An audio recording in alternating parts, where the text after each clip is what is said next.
Welcome and thanks for joining us. My guests today are Sanjay Gupta. He's the Chief Technology Officer at the Small Business Administration. We've got John Yuda. He's an identity strategist at the General Services Administration. Patrick Nemeth is Identity Operations Division Director in the Office of Biometric Identity Management at Homeland Security. And Andrew McClanahan is a solutions architect for the government division at LexisNexis Risk Solutions. And we're going to talk about this whole complex of identities, of verifying people, and of fraud prevention, which is just an important part of so many government operations. And we'll just go around the room first and start with, what do you see as the essential big problem everyone is going after now? What are the trends? What do you see as the big picture with respect to tying fraud prevention, identity management, and all of that, and the methodologies for identity management all together? Sanjay, why don't we start with you? Good morning, Tom, and thank you for having me on the show back again. It's a great topic to be talking about. So let me just do a little quick context around fraud and identity. Identity actually is the foundation on which fraud is determined and/or comes off of. So really, context setting. There's two elements of identity that I see. First is an individual identity. Say, for example, I'm John Doe, and validating that I am indeed John Doe. The second aspect of identity is about an organization or a small business in our case, and says I'm Acme Corporation. So how do you validate and say I am Acme Corporation? But there are actually three unique cases from these two fundamental sides of the coin that I talked about. One is, of course, I'm John Doe. Let's validate that you are John Doe. In fact, I am Acme Corp, so I can identify and validate I am Acme Corp. But the third most important use case is the intersection of the two. I am John Doe, and I am from Acme Corp. And each of these three use cases are important in the foundation of fraud. And so that's sort of how I've been orienting ourselves in terms of looking at this element of identity and the fraud intersection, and saying we need to have services that allow us to do three of these use cases and then be able to manage them from that standpoint. And it's an interesting journey. It continues to be evolving as newer technologies evolve and the role of our missions evolve. So I'll talk more about it later on, but I want to turn it back to your other panelists here. So thank you. Yes, because we're going to pull on that a little bit more later on, because you're dealing with many, many millions of small entities, as opposed to, say, a department that might be dealing with Boeing and Northrop Grumman or something. And it's a little different situation, different methodologies might be needed.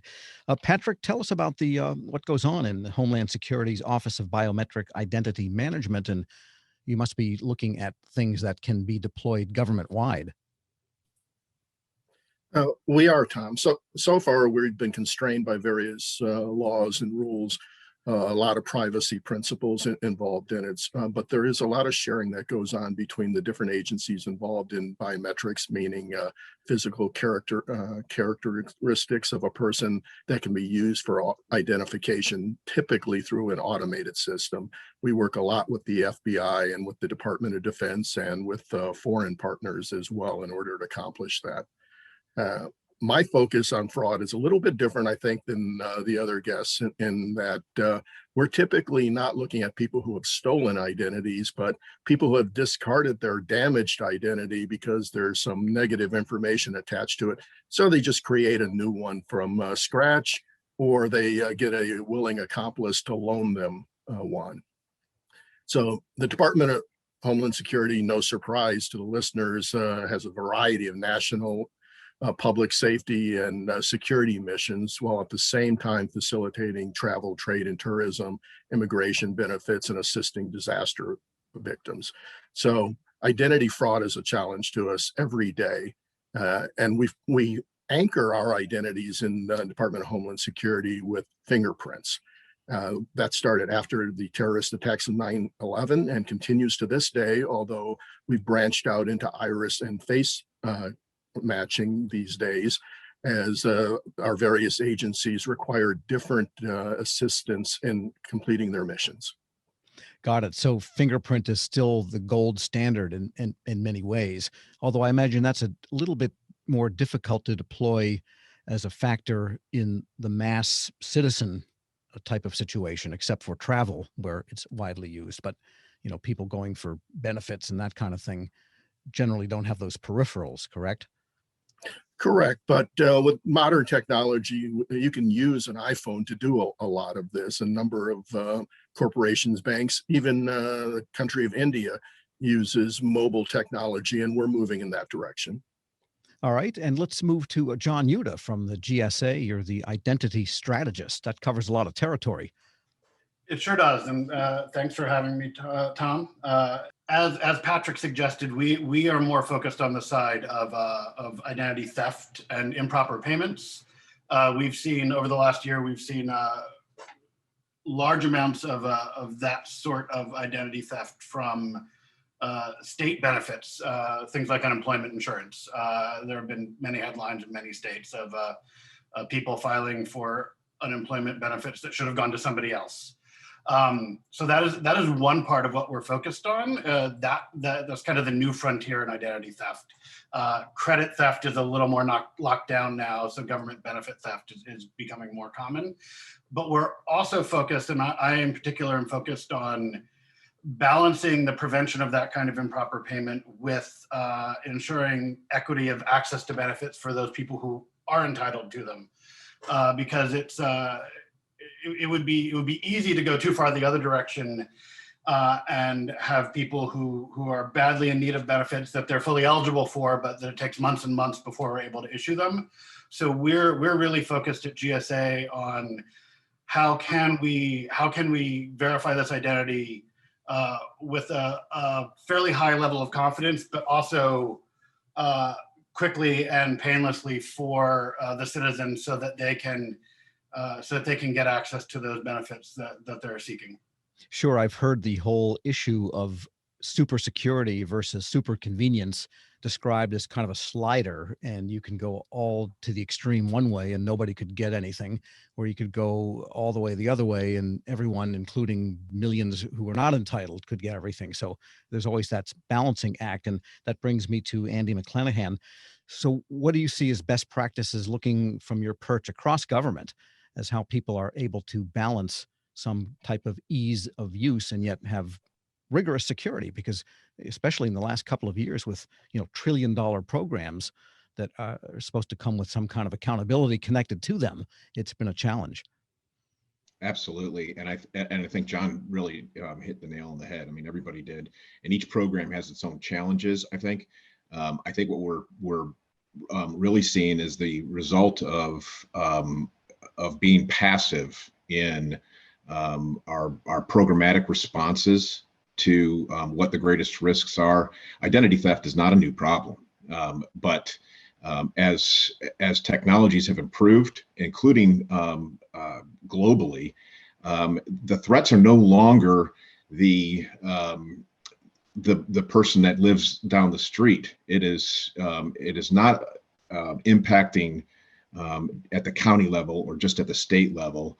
And even federally, it's a global issue now. And the United States, as the most generous nation on this planet, is also probably the greatest target for thieves and identity fraudsters across the globe.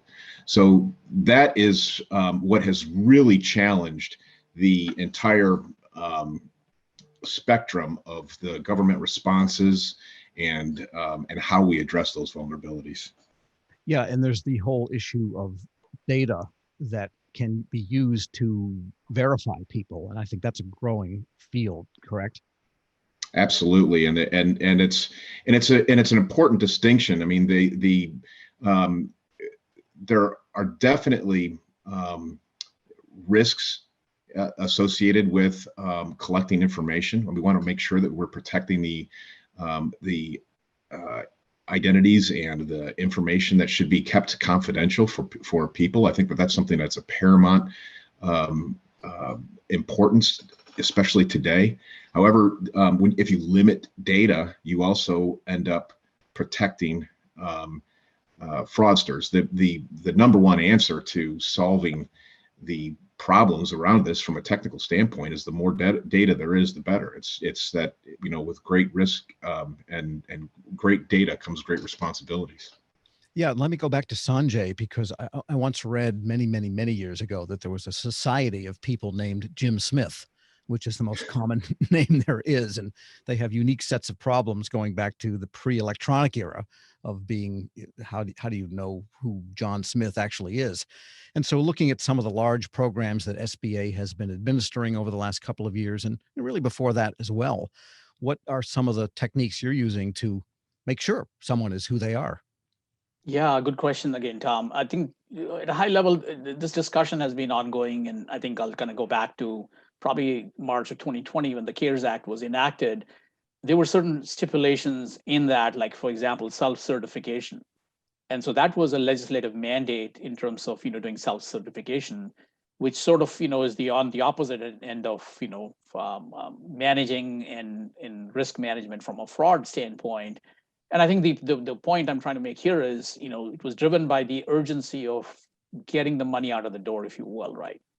So this is always an ongoing balancing act between how much time do you, any of these checks you try and do, whether credit risk or fraud risk, or any of these risks or identity risk, adds incremental time to that transaction. And the question becomes is how much is that acceptable? That's one.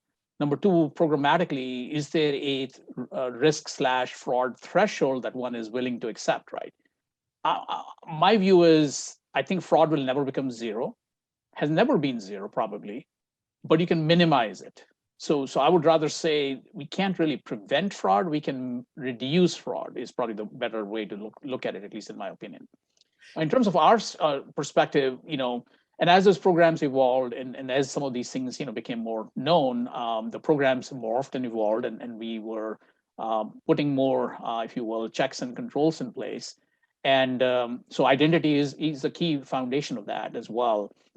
And so I kind of want to just take a little slight tangent here and kind of talk about some of the discussions I'd had last year with a lot of these financial service providers and identity management services, is that there's now a new way we are looking at identity and sort of verifying and validating identity. I'll give you just for instance. So for example, if you're talking about Acme Corp as an example, is a company, they're saying we exist in some place.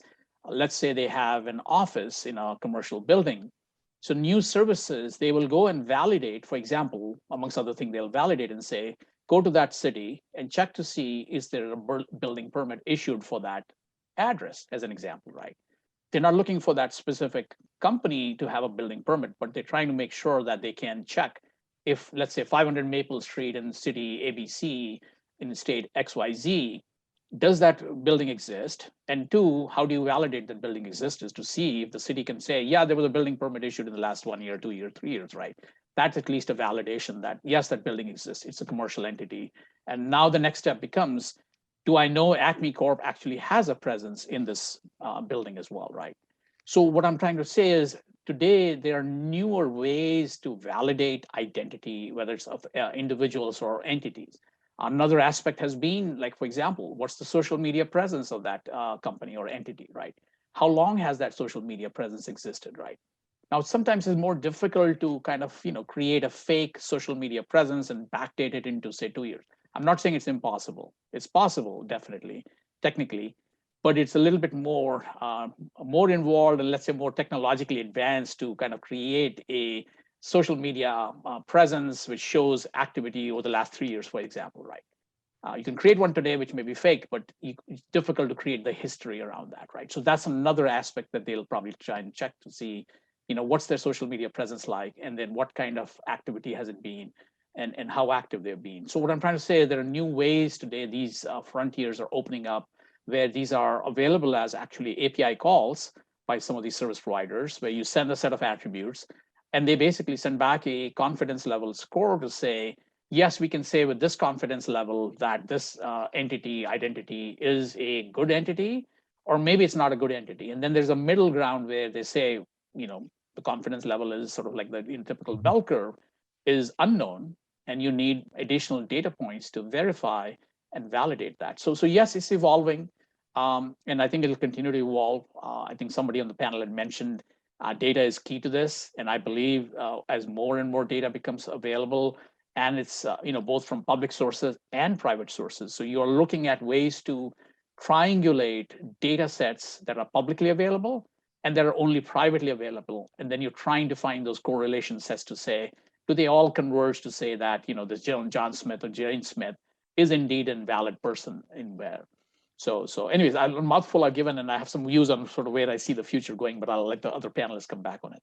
Well, I just wanted to ask Patrick a follow-up on that very point, and what Sanjay was describing, having a tolerance for a certain amount of fraud. I think it's just a reality of the world we live in. You can't give out $1 trillion or $1 billion and there's not going to be some percentage, but you try to minimize it. In the case of Homeland Security, some of the issues that you're dealing with, there can be no error, such as letting a terrorist come in and so forth. So that idea of escalating levels of verification would seem to also apply even where the risk tolerances are much tighter. Is that a fair way to put it? That's fair, Tom. It's all about risk and benefit. There are different missions that have great penalties for being wrong, like letting terrorists in, but there are others that you can tolerate some risk in. Face verification is one of those areas that is great when you've already done some biographic checks. You've seen this person before, you've got information on them. You know, in the past, identity was always self-asserted. You state your name and maybe your birthday, maybe you produce a driver's license with a picture on it, but we all, as everyone knows, those are pretty easy to counterfeit. So the chase is on for all government agencies and companies to be able to figure out how to stop that. Going to some of the things that Sanjay was alluding to, we're very proud of the work we've done with FEMA to help them be able to do identity assurance on contractors and volunteers who join them at disaster areas. Right now, we're helping to identify people in the Surfside building collapse, but we know, unfortunately, in the weeks to come, there will be unscrupulous characters who try to get access to victims, to government assets, to funds, and we'll be assisting any government agencies that need help in identifying people. All right. Well, a lot more to explore, but first we're going to take a short break. I'm Tom Temin. This discussion is strategies to provide equitable access and prevent identity fraud in government, sponsored by LexisNexis Risk Solutions here on Federal News Network.